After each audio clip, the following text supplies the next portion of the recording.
Hello friend, myself Hiral Koshti. I am from Oxford GPSC UPSC Academy by Professor Hemang Parcher. આજનો મારો topic છે સરસ્વતી સાધના cycle યોજના, શૈક્ષણિક loan સહાય યોજના, જનની શિશુ સુરક્ષા કાર્યક્રમ. પ્રથમ નંબર પર આવે છે સરસ્વતી સાધના સાયકલ યોજના.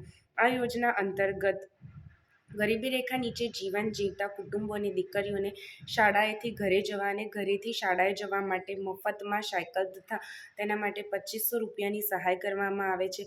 આ ઉપરાંત અનુસૂચિત જાતિ કે અનુસૂચિત જનજાતિની દીકરીઓને વુમન એન્ડ ચાઇલ્ડ ડેવલપમેન્ટ દ્વારા મફતમાં હોસ્ટેલમાં રહેવા, જમવા અને અભ્યાસ માટેની સુવિધા પૂરી પાડવામાં આવે છે.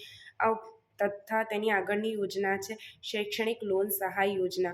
આ યોજના અંતર્ગત વિદ્યાર્થીને પીજી કોર્સ કરવા માટે તથા એન્જિનિયરિંગ, મેડિકલ ક્ષેત્રે અભ્યાસ કરવા માટે શૈક્ષણિક લોન સહાય યોજના મદદરૂપ છે.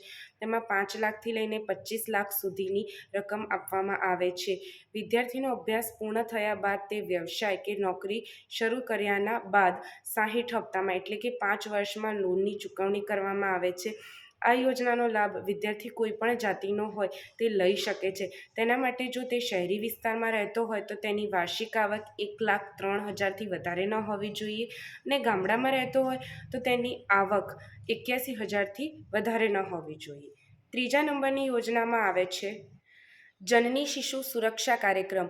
આ યોજના અંતર્ગત સગર્ભા માતાના પ્રસૂતિ બાદ 42 દિવસ સુધી અને બાળકને 30 દિવસ સુધી મફતમાં સારવાર આપવામાં આવે છે.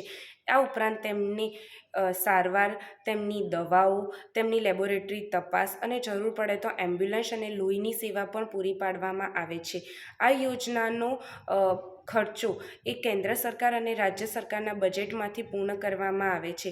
2011ના વર્ષ દરમિયાન રાજ્ય સરકારે સગર્ભા માતાને સિંગતેલ, ચોખ્ખા ઘીની સુખડી, મગ, ચણા વગેરેની કીટ બનાવી અને તેમને ઘરે ઘરે પહોંચાડવાની વ્યવસ્થા શરૂ કરવામાં આવી છે.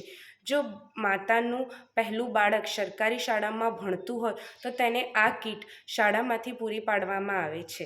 Thank you.